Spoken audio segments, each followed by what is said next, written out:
नमस्कार, सालू Dubey official channel पर आप सभी का बहुत बहुत स्वागत है। आज हम बात करने वाले हैं शुक्रदेव के बारे में। जी हाँ, 9 मई से शुक्र का मंगल के घर में प्रवेश, मकर राशि, अचानक चौगुना धन लाभ होगा। क्या है ये चर्चा, किस प्रकार से शुक्र मंगल के नक्षत्र में जाकर के, मंगल के घर में जाकर आपके जीवन को प्रभावित करने वाले हैं। शुक्र मंगल के घर में प्रवेश करके आपके जीवन में क्या महत्वपूर्ण परिवर्तन करने वाले हैं, आज इसी पर हम चर्चा करेंगे। ऐसे में जितने भी मकर राशि के जातक और जातिका हैं वह वीडियो को बिल्कुल भी स्किप ना करें, वीडियो को फुल वॉच जरूर रूप से करें। तो चलिए आज की चर्चा को हम शुरू करते हैं। देखिए, शुक्रदेव जो कि धन, ऐश्वर्य, आकर्षण के कारक ग्रह माने जाते हैं।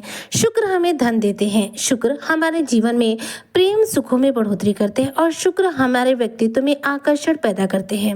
इसके साथ ही जिनका शुक्र बलवान होता है, ऐसे लोगों के जीवन में धन को लेकर के कभी भी विपरीत परिस्थिति का सामना नहीं करना पड़ता। जबकि वहीं पर जिन लोगों की कुंडली में शुक्र कमजोर होते हैं, ऐसे लोगों को आए दिन पैसे की समस्याओं का सामना करना ही पड़ सकता है, क्योंकि शुक्र क्या करते हैं, हमें धन देते हैं, धन से संबंधित कार्यों को पूरा करते। वर्तमान समय में अगर मैं शुक्र की स्थिति को लेकर बात करूं तो ये चल रहे वृषभ राशि में, अर्थात आपके पंचम भाव में शुक्र विराजमान है, अपनी स्वराशि में है। इसकी वजह से काफी इस समय उत्तम प्रभाव दे रहे हैं।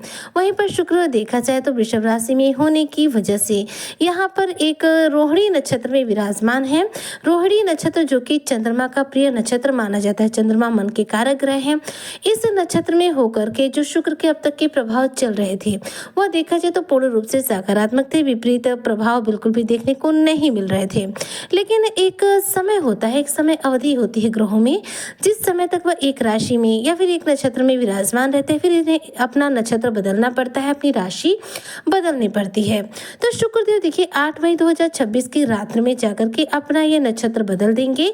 यह चंद्रमा के रोहिणी नक्षत्र से निकल करके मंगल के नक्षत्र अर्थात मृगशिरा नक्षत्र में प्रवेश कर जाएंगे। मृगशिरा नक्षत्र के स्वामी मंगल हैं, ऐसे में मंगल के नक्षत्र में जाने की वजह से अब शुक्र के प्रभाव बदल जाएंगे। ये प्रभाव आपको देखिए मिलेंगे 9 मई 2026 से, क्योंकि 8 मई की रात्रि में यह परिवर्तन हो रहा है। ऐसे में 9 मई से यह आपके जीवन पर पूर्ण रूप से लागू हो जाएगा और यह देखा जाए तो प्रभाव आपको आने वाली 20 मई 2026 तक लगातार प्राप्त होगा। यानी कि 20 मई 2026 तक शुक्र जो है मंगल के ही नक्षत्र में विराजमान रहेंगे, अर्थात मृगशिरा नक्षत्र में विराजमान रहेंगे। ऐसे में इसका आप मकर राशि के जातकों के करियर पर क्या प्रभाव पड़ेगा, सबसे पहले इस पर हम चर्चा कर लेते हैं। तो करियर को लेकर बात करूं, अगर आपके पेशेवर जीवन को लेकर के बात करूं तो यहाँ पर मंगल के नक्षत्र में होने की वजह से शुक्र क्या करेंगे, आपको कार्यस्थल पर अधिक ऊर्जावान महसूस कराएंगे। इस दौरान कार्य क्षेत्र में आप ऊर्जा उत्साह से भरे रहेंगे, कॉन्फिडेंस लेवल आपका हाई होगा। वहीं पर लोगों के अपनी तरफ आकर्षित करने की क्षमता भी आपकी बढ़ेगी। इस दौरान ऊर्जा उत्साह के साथ आप हर कार्य को करेंगे और बेहतरीन सफलता अर्जित कर पाएंगे। वहीं पर यदि कार्य क्षेत्र में कोई प्रतिस्पर्धी आपको बार बार चुनौती दे रहा है तो चुनौतियों का आप डटकर सामना करते हुए चुनौतियों पर विजय की प्राप्ति कर पाएंगे। इस दौरान नौकरी पेशा लोगों के यानी कि मकर राशि के वो जातक जो नौकरी पेशा है, इन्हें अपनी नौकरी में नई जिम्मेदारियां मिल सकती हैं, पदोन्नति के अच्छे अवसर मिल सकते हैं, प्रमोशन हो सकता है।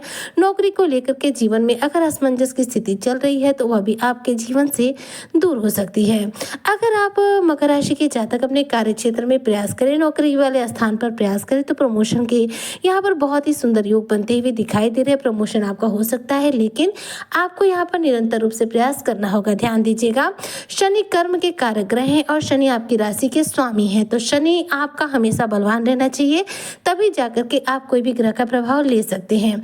तो मेहनत जो है शनि के द्वारा एक ऐसा उपाधि है जो हम सबको प्राप्त है, और जितना हम अत्यधिक मेहनत करते हैं शनि कुंडली में उतना ही ज्यादा मजबूत रहते हैं। इसलिए मेहनत करने से बिल्कुल भी पीछे मत हटिएगा, मेहनत कीजिएगा, आपको इसका पूरा प्रभाव देखने को मिलेगा। शुक्र मृगशिरा नक्षत्र में जाकर के आपको उत्तम से उत्तम प्रभाव देते हुए दिखाई देंगे।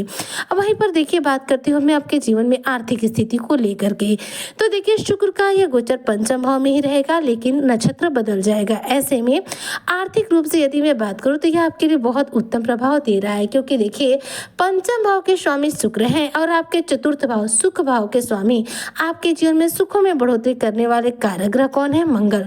जी हाँ, आपके चतुर्थ भाव के स्वामी मंगल देव हैं।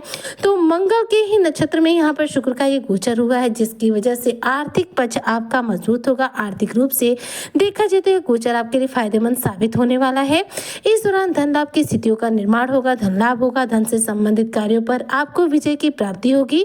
साथ ही अगर मैं बात करूं भौतिक सुखों को लेकर के, तो देखिए धन और आर्थिक स्थिति के लिहाज से जो स्थिति है वो बहुत अनुकूल है और भौतिक सुख का मतलब है शुक्र का ही यह गोचर है। इसलिए यहाँ पर भौतिक सुख सुविधा पर की चीजों पर इस दौरान आप पैसे खर्च कर सकते हैं, भोग विलास से संबंधित चीजों की खरीदारी कर सकते हैं। साथ ही अगर बात करूं मैं रिश्तों को लेकर के, क्योंकि देखिए जो रिश्ते होते हैं, जो प्रेम संबंध होते हैं, पारिवारिक जीवन होता है, ये कहीं न कहीं शुक्र के अंतर्गत आता है। तो रिश्तों को लेकर के देखा जाए तो मृगशिरा नक्षत्र में शुक्र के जाने की वजह से मकर राशि के जो जातक और जातिका हैं, इनके प्रेम संबंधों में मधुरता आएगी, व्यक्तिगत संबंधों में मिठास आएगी। रिश्तों को लेकर के अगर आपके जीवन में किसी भी प्रकार की उथल पुथल चल रही होगी तो समाप्त होगी, रिश्तों की गहराई और ज्यादा मजबूत होगी। जीवन साथी के साथ इस दौरान भावनात्मक तौर पर जुड़ने का आपको शानदार मौका प्राप्त होगा। पारिवारिक जीवन के हिसाब से बात करूं तो पारिवारिक जीवन के हिसाब से स्थिति अनुकूल है। यहाँ पर मकर राशि के जातकों के जीवन में पारिवारिक स्थिति अनुकूल बनेगी, पारिवारिक संबंध मजबूत बनेंगे, घर के सभी सदस्यों का आपको बेहतरीन सहयोग प्राप्त होगा। बात करें यदि स्वास्थ्य को लेकर के, तो देखिए यहाँ पर आपके स्वास्थ्य को लेकर के किसी भी रूप में विशेष शिकायत नहीं रहेगी, लेकिन कार्य का भार बढ़ेगा, जिसकी वजह से थकान आपको बहुत ज्यादा महसूस हो सकता है। ऐसे में जो कार्य का दबाव है, जो थकान है, ये महसूस ज़्यादा ना हो, इसके लिए आप कार्य के बीच बीच में थोड़ा सा आराम जरूर करें। हालांकि एक बात मैं बताना चाहूंगी कि शुक्र का ये गोचर पूर्ण रूप से तो सकारात्मक है, लेकिन अगर डिसीजन वगैरह के मामले में बात करूं किसी भी प्रकार का, तो देखा जाए तो निगेटिव प्रभाव दे रहा है। इसलिए यहाँ पर किसी भी प्रकार का जल्दीबाजी में डिसीजन मत लीजिएगा। जो भी डिसीजन लेना हो घर के सदस्यों की राय लेकर लीजिए और बहुत ज़्यादा सोच समझ के लीजिएगा। ज़्यादा जल्दीबाजी में लिया गया डिसीजन आपके लिए गलत साबित हो सकता है। इसके साथ ही अगर आप चाहे तो शुक्र के इस गोचर का पूरा लाभ लेने के लिए शुक्र से जुड़े उपाय कर सकते हैं, जैसे कि शुक्र को बलवान करने के लिए रोजाना शुक्र के बीज मंत्र ओम शुक्र शुक्राय नमः का एक माला जाप कर सकते हैं। इससे कुंडली में शुक्र ग्रह को बल मिलता है और शुक्र हमें अपने उत्तम प्रभाव देते हैं। साथ ही शुक्रवार के दिन सफेद चीजों का दान करने से भी कुंडली में शुक्र ग्रह बलवान होते हैं, जैसे कि नमक, चीनी, दूध, दही या फिर सफेद वस्तु, सफेद मिठाई, कुछ भी आप दान कर सकते हैं शुक्रवार के दिन। इससे कुंडली में शुक्र ग्रह को बल मिलता है और शुक्र हमें अपने सर्वश्रेष्ठ प्रभाव देते हैं। उम्मीद करती हूँ कि जितने भी मकर राशि के जातक और जातिका हैं, उनके लिए शुक्र का मृगशिरा नक्षत्र में गोचर करना इनके जीवन में सुख समृद्धि लेकर आएगा। आपके जीवन में आपको चौगुना धन लाभ कराएगा। मंगल के मृगशिरा नक्षत्र में जाकर शुक्र अपने आप को सर्वश्रेष्ठ प्रभाव देते हुए दिखाई देंगे। इसी कामना के साथ मैं आज की वीडियो को यहीं पर कर रही हूँ समाप्त। मिलती हूँ आपसे नेक्स्ट वीडियो में एक नए टॉपिक के साथ। तब तक के लिए मुझे दीजिए इजाजत। जय हिंद, जय भारत, जय श्री हरि।